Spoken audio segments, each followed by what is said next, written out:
प्यारे दोस्तों नमस्कार। आप सभी का स्वागत है यूजीसी नेट आरडब्ल्यूए पर।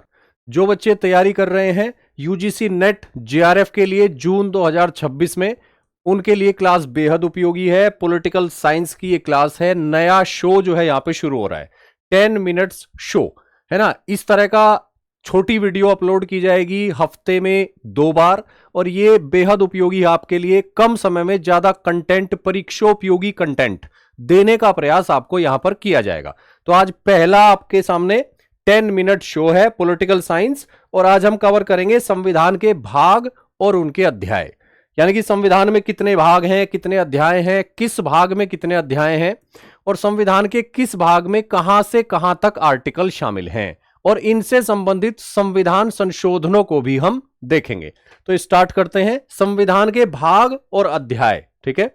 संविधान का जो भाग 1 है वो संघ और उसके राज्य क्षेत्र के बारे में बताता है, उसको स्पष्ट करता है, और इससे संबंधित आर्टिकल हैं आर्टिकल 1 से लेकर 4 तक। उसके बाद संविधान का दूसरा भाग जो है वो बताता है नागरिकता के बारे में, और इससे रिलेटेड आर्टिकल हैं आर्टिकल 5 से लेकर आर्टिकल 11। उसके बाद संविधान का एक बेहद महत्वपूर्ण भाग यानी कि पार्ट आता है, वो है भाग 3, और भाग 3 का संबंध है मौलिक अधिकारों से, और मौलिक अधिकार जो है वो आर्टिकल 12 से लेकर आर्टिकल 35 तक इसमें दिए गए हैं। इसके बाद संविधान का जो भाग 4 है, जो भारत को एक लोक कल्याणकारी राज्य बनाता है ना, उसका नाम है राज्य की नीति के निर्देशक तत्व, और इसमें जो आर्टिकल हैं वो हैं 36 से लेकर 51 तक। उसके बाद एक नया भाग जोड़ा गया था, जो बाद में जोड़ा गया, मूल संविधान में नहीं था, वो है भाग 4A, है ना। इसमें है मौलिक कर्तव्य, और इसमें एक ही आर्टिकल है, आर्टिकल 51A। इसके बाद संघ सरकार के नाम से संविधान का भाग 5 आता है। इस भाग में 5 अध्याय हैं, जो मुख्य रूप से संघ की सरकार जो है उसका जो ढांचा है उसको स्पष्ट करता है। तो यहां पे अध्याय 1 में है कार्यपालिका, ठीक है, और इससे संबंधित आर्टिकल हैं 52 से 78। अगर भाग 5 की बात करें तो भाग 5 में 52 से लेकर 151 तक के आर्टिकल हैं, ठीक है। अध्याय 2 में संसद के बारे में बताया गया है। अध्याय 3 जो है वो राष्ट्रपति की विधायी शक्तियों को स्पष्ट करता है, यानी कि राष्ट्रपति की अध्यादेश जारी करने की शक्ति, जो आर्टिकल 123 में है, और यह बेहद महत्वपूर्ण आर्टिकल है। इसके अलावा अध्याय 5 संघ की न्यायपालिका के बारे में बताता है, यानी कि सुप्रीम कोर्ट, और सुप्रीम कोर्ट से संबंधित आर्टिकल हैं आर्टिकल 124 से लेकर 147। उसके बाद बेहद महत्वपूर्ण संवैधानिक पदाधिकारी का उल्लेख है, और यह है भारत के संविधान के भाग 5 के अध्याय 5 में, और यह है आपका नियंत्रक और महालेखा परीक्षक यानी कि कैग, और कैग से जुड़े हुए जो आर्टिकल हैं वो है आर्टिकल 148 से लेकर आर्टिकल 151। तो यह नोट करने वाली बात है कि संविधान के भाग 5 में 5 अध्याय हैं जो संघ सरकार को परिभाषित करते हैं। इससे अगला जो भाग है संविधान का यानी भाग 6, उसमें 6 अध्याय दिए गए हैं, और ये जो भाग है ये परिभाषित करता है राज्य सरकार को। यहां पे भाग 2 में कार्यपालिका है यानी राज्य कार्यपालिका, भाग 3 में राज्य का विधानमंडल है, भाग 4 जो है वो राज्यपाल की विधायी शक्तियों को स्पष्ट करता है, यानी कि अध्यादेश जारी करने की राज्यपाल की शक्ति, आर्टिकल 213 बेहद महत्वपूर्ण आर्टिकल है। अध्याय 5 जो है वो राज्यों के उच्च न्यायालय के बारे में बताता है, यानी कि हाई कोर्ट्स, और इससे संबंधित आर्टिकल हैं आर्टिकल 214 से लेकर 232। अधीनस्थ न्यायालय भी इसी में शामिल है, ठीक है, और अधीनस्थ न्यायालय से संबंधित आर्टिकल हैं 233 से लेकर 237, ठीक है। इसके बाद जो है संविधान का भाग 7 आप यहां देख सकते हो। भारत के संविधान में भाग 7 है ही नहीं, है ना। 1956 में लाए गए 7वें संविधान संशोधन अधिनियम के द्वारा इसको संविधान से हटा दिया गया था। तो कुल मिला के भारत के संविधान में भाग 7 जो है वो नहीं है। क्लियर।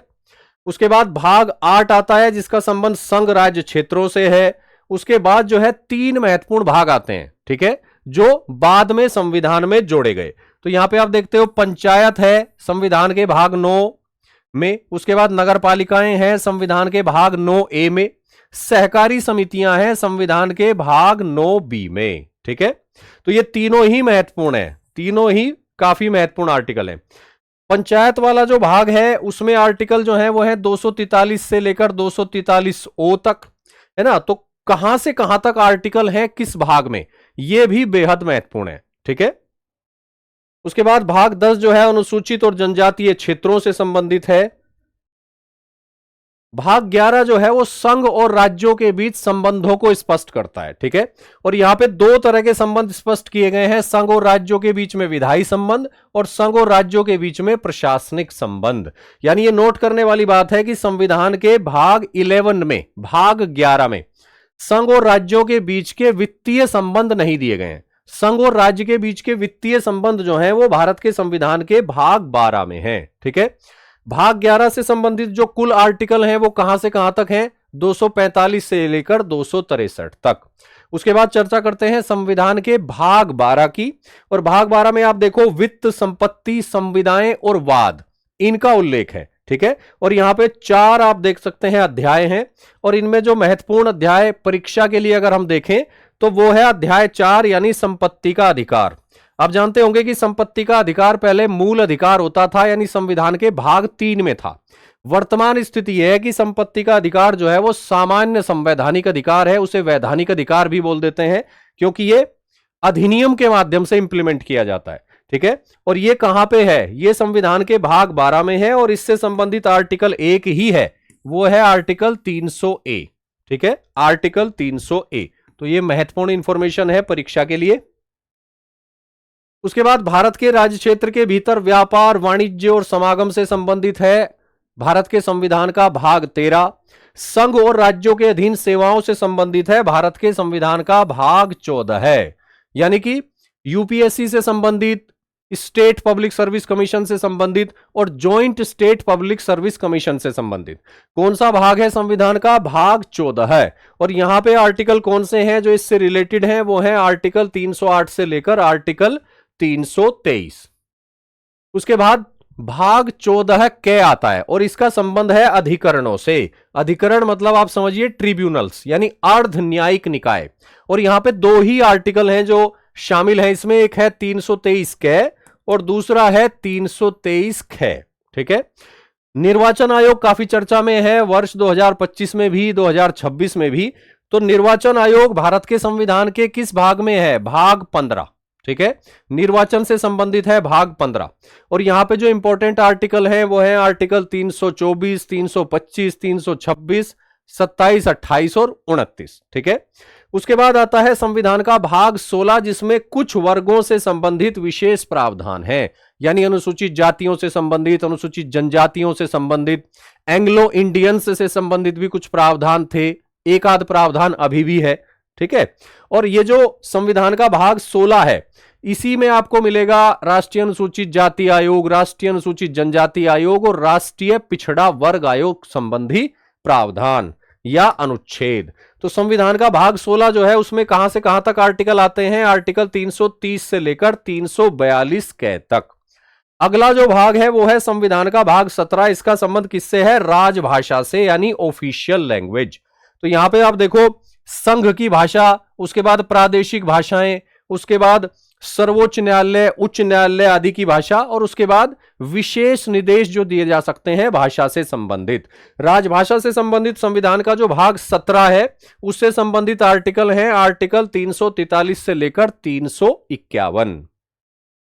उसके बाद आपात उपबंध यानी कि संविधान का भाग 18, और आपात उपबंध जो है वो कहां से कहां तक है, आर्टिकल 352 से लेकर 360, यानी कि राष्ट्रीय आपातकाल कहां पे है, आर्टिकल 352। राज्यों में राष्ट्रपति शासन लगाया जा सकता है आर्टिकल 356 के अंतर्गत। और इसके अलावा वित्तीय आपातकाल जो कभी भी देश में अब तक लगाया नहीं गया, लेकिन उसको लगाने संबंधी प्रावधान है आर्टिकल 360 में। तो बेहद महत्वपूर्ण है संविधान का ये भाग। ठीक है, भाग 18। अगला जो महत्वपूर्ण भाग है वो है भाग 20, संविधान का भाग 20, और इसमें जो है संविधान संशोधन का प्रक्रिया और शक्ति दी गई है, और इससे संबंधित एक ही आर्टिकल है, वो है आर्टिकल 368। बेहद महत्वपूर्ण आर्टिकल है। इसके आगे संविधान का भाग 21 है, जिसमें अस्थायी संक्रमणकालीन और विशेष उपबंध हैं।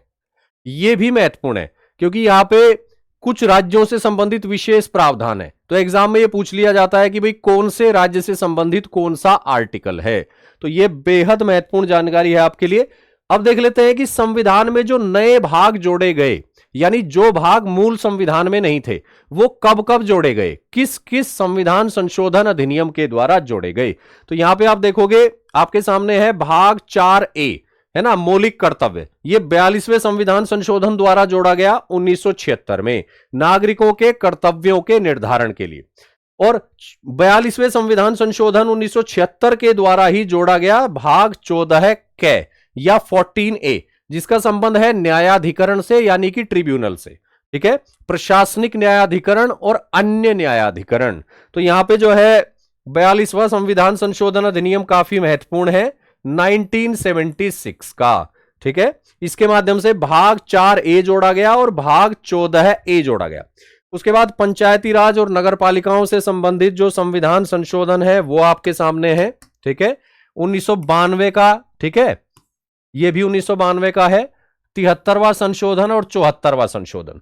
तो इनके माध्यम से यहां पे क्या किया गया, भाग 9 और भाग 9A जोड़ा गया। ठीक है, पंचायती राज और नगर पालिकाएं।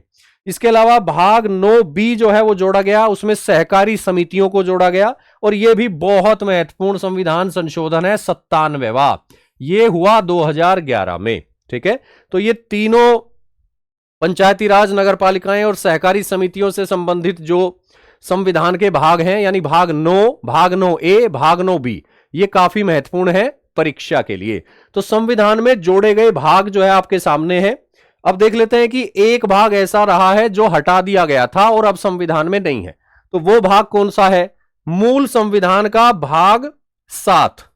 मूल संविधान का भाग 7। यह 7वां संविधान संशोधन जब लाया गया राज्यों के पुनर्गठन के लिए 1956 में, तो इसको जो है संविधान में से हटा दिया गया था। इसमें क्या था, राज्य पुनर्गठन से पहले पार्ट बी राज्यों का जो वर्ग होता था, उन राज्यों के वर्ग को हटा दिया गया था, क्योंकि राज्यों का पुनर्गठन कर दिया गया था। ठीक है, तो यह भाग जो है संविधान में नहीं है 1956 से लेकर। ठीक है, आज की इस वीडियो में बस इतना ही। जल्दी ही दूसरी वीडियो अपलोड की जाएगी। यूजीसी नेट पॉलिटिकल साइंस के लिए बेहद महत्वपूर्ण है ये कंटेंट। ठीक है, आपको शुभकामनाएं एग्जाम के लिए।